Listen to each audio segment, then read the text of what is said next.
EMPA promuove la cosiddetta adozione consapevole. È l'appello di Romano Giovannoni del Consiglio Nazionale EMPA, in un'estate che come ogni anno vede crescere il rischio di abbandoni di cani e gatti. A livello nazionale i numeri restano purtroppo molto costanti.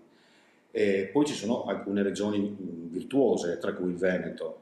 I numeri degli abbandoni per quanto riguarda i cani annualmente diminuiscono. Purtroppo aumentano altri numeri che sono dovuti alle rinunce di proprietà e ai sequestri. Meno cani abbandonati, dunque, ma non vale lo stesso per i gatti, che continuano a essere lasciati allo sbaraglio.